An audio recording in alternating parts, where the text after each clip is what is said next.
30%. Стильные кожаные куртки и плащи достанутся вам по невероятным ценам, со скидкой от 30 до 60%. Причем мы говорим о товаре из новой коллекции. Почему такие цены, спросите вы? Дело в том, что магазин 5000 дубленок в связи с закрытием дарит вам полную ликвидацию товара. Мутоновые шубы за 15 тысяч рублей, дубленки за 10 тысяч. Акция действует до 20 марта. Куртки, пиджаки, плащи и другие изделия из натуральной качественной кожи вы можете купить почти даром. Сделайте это прямо сейчас и не откладывайте на завтра. А цены обязательно сделают покупку в магазине 5000 дубленок еще приятнее. Вот такая стильная кожаная куртка обойдется вам всего за 9000 рублей. А вот такая цвета фуксии за 13. Не верите? Приходите в магазин 5000 дубленок и убедитесь, что цены здесь тают быстрее, чем снег. Итак, яркий букет красивых и оригинальных вариантов одежды ждет вас на 3-м этаже торгового центра «Палитра» в магазине 5000 дубленок. Все условия для идеальной покупки. Выбор за вами.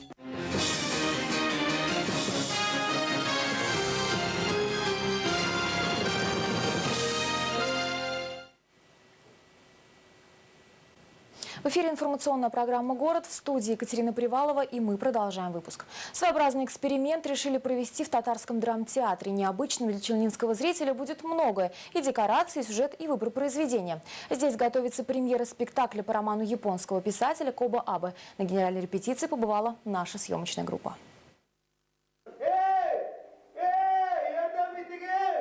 Последнее наставление режиссера перед премьерой и заключительная репетиция. На суд зрителей и критиков драма «Женщина в песках» предстанет уже послезавтра. Сценарий написал Равиль Сабиров по роману Кобо Абэ. По его словам, трудности возникли не только при переводе на татарский язык, но и во время переноса действия романа на сцену. Там очень много философских рассуждений в романе. Ну, буквально страницами по 10, по 15 страниц, потом небольшое действие.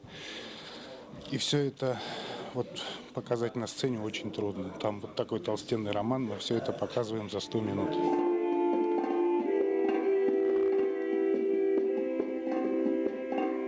По сюжету романа главный герой остается ночевать в деревне у молодой женщины. Ее дом расположен на самом дне ямы в песке. Спускаться туда нужно по веревочной лестнице. Чтобы воспроизвести на сцене такую необычную обстановку, пришлось построить очень сложные декорации. 3,5 метра наверху играть актрисам сначала очень страшно было. Мы их там закрепляем, делаем страховку. Прыгать, бегать там достаточно страшновато. Режиссеру впервые довелось работать с челнинской труппой. Сложности не возникло. Наоборот, его новаторские идеи, по словам самих артистов, были восприняты с энтузиазмом. Надо сказать, что такое количество этюдов не делало уже, наверное, театральное училище. Это абсолютно новые формы, новые актерские приемы в этой работе. Поначалу пугало, а потом мы даже во вкус вошли и уже чересчур даже импровизировали. Для нашего театра это очень большой эксперимент, и я даже считаю риск. Наш зритель до этого с таким спектаклем, с такой постановкой не сталкивался. Премьера состоится 15 марта. Также спектакль зрители увидят 17 и 30 числа этого месяца. Анастасия Елисеева, Петр Греков, ТНТ Эфир.